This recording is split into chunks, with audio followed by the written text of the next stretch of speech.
one of the things that you were talking about a little while ago, we're talking about this sort of dynamic of this fight and the fact that two people can come at each other with very slight differences in skill and all of that. Like that game of chicken can actually turn into a subtle, significant win for another person with very little adjustment based on that person's skill, right? So when you're describing that kind of momentum and that kind of pushing and that kind of skill, one of the things that it kind of reminds me of, and this is certainly not the only art that does things like this. I think pretty much every art probably has some element of it, but I think about sumo as something where there's a lot of that, a lot of energy, a lot of pressure, a lot of if you get the person offline, that's a way where someone who's actually smaller can actually still dominate another person, get them out of the ring or whatever. So does this feel applicable to the kind of principles that you're talking about? So interestingly, the Gurudev Nidar Singh, he told us a story once where he brought back a bunch of DVDs and magazines, not DVDs, it must have been videos back then, I imagine.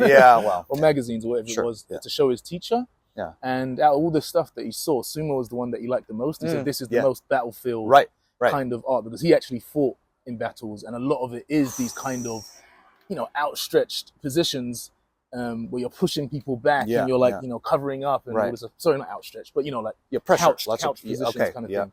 And then extending into strikes afterwards kind of thing. And I had my own experience, even outside of Shastar Vidya, where I went to a Budo seminar, and it was Mark Moore, this guy, doing police type techniques. Sure. And even though I had some experience in this, you realize, there's just a whole realm of stuff people can do to take you off balance. Yeah, right. If that is not what you're focused on, you have no idea about it. And this is his point, was that when you're a police officer and you've got to stay alive and make an arrest, and there's 4 or 5 of you, there is no real reason to make your whole martial system around combat. It's more around, can I get in, grab him and throw him to the ground very, very quickly. Right. And that simplicity in the pedagogy and the mechanics, his ability to throw me, even though he was quite smaller than me, and I'm not, small, but I'm not, I'm quite stocky. The efficiency in which he did it, you realize, man, there's so much more to combat. It made stuff that I was doing in Shastar Vidya, it gave it another layer, because we don't really do the throws so much, but we do the pushing. But this throwing thing was like, oh man, the sumo, I see it now. I see the sort of wham straight to the ground. Actually, to that point, the Shastar Vidya, do you just not do throws at all? They do certain types of throws, but because it's battlefield and it's quick, it's largely around breaking necks or pushing someone to the ground or doing something quick. You're not really going to turn around and throw them over your shoulder. Right. It'd be more like you grab their head and push them to the ground and try and break their neck or something. Sure. Interesting. In motion kind of thing. Well, lovely. Okay, so it is cool to hear about the sumo connection there. And that kind of led into the other thought about the level of detail as far as the throws and things go. So that's from an unarmed perspective.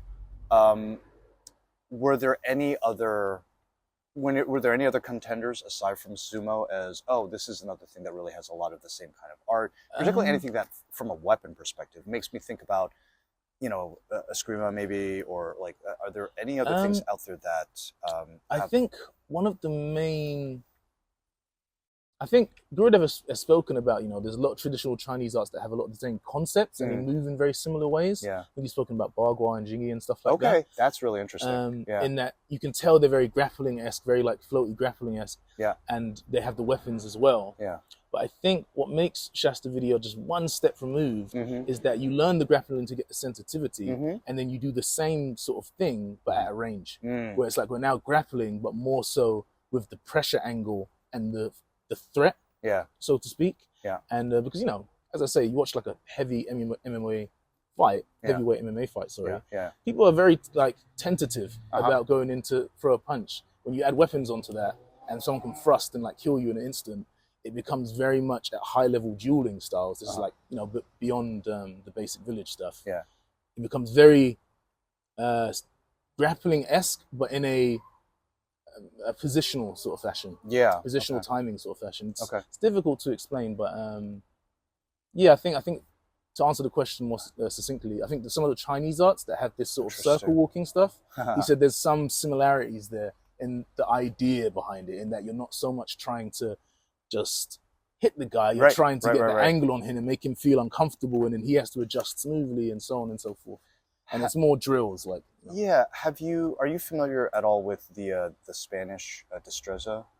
No. Okay. So, and I've always found that really interesting because it has a lot of DNA, in my opinion, with the German tradition, where there's, moving offline, circling kind of things, and also with the bakwa kind of idea of really circle walking. Just all of those principles of geometry. Like, if you're not good at geometry, you're going to hate destreza, because like so much of what they're doing is literally trying to quantify as much of this sort of like lateral circular motion as possible, like to the point where it's like, I can prove physically that the thing I'm doing is the most efficient, blah, blah, blah, right? So, sorry, just to interject, just so I don't get told off. Just to be clear, in Shastar Vidya, it always ends up being straight, essentially, but you practice things big, and then you learn how to make them minimized. Sure. And that like a big turn that you're practicing when you're practicing your footwork and your body mechanics and your stretching and intentionally feeding the model the data, essentially, you learn to minimize that. Absolutely. And it becomes like, again, it starts looking like anything else, just very refined. Yeah. And I love that. I mean, I feel like that's a very common sort of pedagogical approach, where we start slow or big, but we then just constantly refine it. So it's still the same thing. We're just making it more efficient, or making it a little bit both spatially efficient or temporally efficient. Yes. And that temporal element is like so overlooked. I think people really, especially in striking arts, they really overlook the temporal element. Yeah. Especially if they haven't played rugby or something like that, or fought shoot grapple. You ever fight like a shoot fighter? I mean, I've seen shoot fighters, but I don't think I was able to appreciate exactly what they're doing. Their ability to kind of fake you out, and then in that window of you being faked out, they're like underneath you. It's very quick. You might think, oh, no way he can cross me before. Right. But you got to bear in mind that, basketball players literally get people to fall over. Without touching them. Right. You imagine you put that like a blade or something in this person's hand. It's a totally different thing. And to that point, like, thinking about the kind of footwork that, say, basketball players are using, to me is, very not linear typically. These people can be actually very square, able to kind of shoot either direction, weave very effectively by doing things like that. And again, it just, to me, hopefully it's a good lesson that we want to be maybe open to looking at footwork that is not necessarily so tightly prescriptive, but there are other dynamics that we want to maybe consider. What are the benefits of? And I think that's been a lot of the stuff that we've been talking about here. So I think I would love to keep talking about some of these nuances, and I'm sure we're gonna come to more nuances. But I feel like maybe a good thing at this point, I think you've talked about a couple of like specific practical physical things. Would you be interested in like actually kind of walking through a couple of things? Yeah, sure. So do you want to do it right now? Yeah, we'll do that. So we could do a simple one, like just sitting down. So one of the things that really holds people back in a lot of the timing stuff is they just don't really have an acuity for it, and they don't have a way of practicing it. So one of the games that I like to give people starting out is I'll say, I just want you to put your hand up, and I know if I move as fast as I can beat you, but I want to feel like practice moving as slow as I can and still see if I can beat you. So let's say I move at a standard speed, and you're going to hit as fast as you can. Boom. Can I start slightly slow and then speed up just a touch? Can I go slightly fast and slow down? Can I move in a way where you can't really tell if I'm going slow or fast? Oh, that's very good. Then I say, okay, now can I do the same thing coming in? So I'm going to say, I'm going to come to here or here, you don't know. And I want you to hit me as I get to here. Okay, got it. And I could try and like do something like this, but then you're going to pull off. What I really want is to just do this. I want to feel roughly where I think you want to hit me, slow down a touch, move around it. Then I say we put some weapons in our hands. Now I'm going to say you can hit my hand as hard as you want, and I'm going to see if I can cut your hand before you can touch mine. And then you can build on this and go, okay, now you've got a feel for it. Let's say you're going to do it with your elbow. And no, you're going to use your hand. Okay, And I'm going to say, okay, this is me just getting in, and he could hit me from here, here. Can I slow down a touch and drift around his attack and then hit? So exposed. Can I speed up? And then you start getting this idea of not breaking formation. So this is what we was talking about earlier, where if I don't have to reach out, I don't really want to, because I know that I'm quite well protected here. Even if you land a hit in proper combat, and I've got my armor and my, you know, everything I need, I can take a solid hit, but you can't recover if I'm in a solid position and you're overstretched. Right. And then just the slow progression of these kind of skills, going from just saving your hands to saving your elbows to saving your shoulders. So you know what? Just say your body stays still, and let's say that I'll do the same game. I have to do it like maybe here, and I'm going to keep this here, and I'm going to say you can hit this when you want to hit it. So just head down, just go boom. So you're going to go bam. Can I go pause and then move around you and then hit? Kind of thing. And it's not a no, it's a smooth transition. It's just as slow as I can. I could go fast and maybe do this, but it builds up too much hesitation. What I really want is move slow, move slow, move slow, move slow, move slow. And then all of this becomes integrated into your movement, not as a technique, but as a principle and an acuity to like timing. And that allows you to feel a little bit more safe on the edge of range and to do stuff that may look risky, but to the person that's trying to defend against it, it's like, he's got me banged to rights. I've overextended. He's just angled off. And these are, you know, tiny little changes, but they stack up. This is great. So there are a couple things that spring to mind. As an instructor, when I'm working with students, I definitely run into situations where, you know, as they get really anxious to try to win, they tend to go faster and faster and faster, to the point where there are times when I literally just slow down. Not a lot, just enough that this same effect happens, that they're actually past me and they're open. And to that point, like, sure, that happens in sparring, but it can even happen in drills. Like when we're doing, there was something that I've been teaching both at the club and, you know, during these tours, this kind of a frequens modus 10 states drill where we have all of these specific flow drills. And one of the dangers of flow drills is that you get really comfortable with the tempo and that you're playing with it. And one of the things that I will do, particularly when someone's not getting a technique, I will actually slow down so that they can ideally read it and make an adjustment, give them lots of time to set them up for success. But some people, again, are not good at changing tempo or recognizing that tempo has changed. And so all of a sudden, they're still going at a certain tempo. I've slowed down, and they're basically blowing past the position that they're supposed to be at. And therefore, they're open effectively, and they don't know why. And that's the same effect. Yeah, essentially the same thing. I think one thing that can be subtly missed at times is there's tempo and there's your understanding of safety. In that there is, you know, I understand tempo and I have to miss time someone, I don't have to throw someone off. But if my understanding of safety is intuitively linked to an attack line as opposed to a time and space, it changes the way I move. In that if I walk up to you and I don't think you've got the line, I think, does he have the temporal window of attack? And when you get sensitive to that, your understanding of blocking is not, it's like, I guess in Muay Thai they used to do the same thing. Like, it's not, I come in and I check you because you've kicked. It's more like I step in, I know roughly when you're going to kick, and I check you before your kick really gets off the ground. Interesting. And then I'm doing that constantly. So it's not so much bam and block, it's I'm stopping you before you get the chance to really pick up any speed. Maybe in like a fencing paradigm framework, you're thinking maybe like a stop hit or an interruption kind of thing, because you can predict when they're likely to be going. Even like a step removed from that, it's literally the idea of what is safe. In that when I walk up to you, like, I shouldn't care what line you have if you don't have the timing. If I know that you're too out of range, that's easy. If I know that I'm moving really fast and you swing now and I'm like over there, I know that I'm safe. But then that gap gets smaller and smaller and smaller and smaller until your idea of safety can be quite close. But not necessarily in the same temporal frame of reference.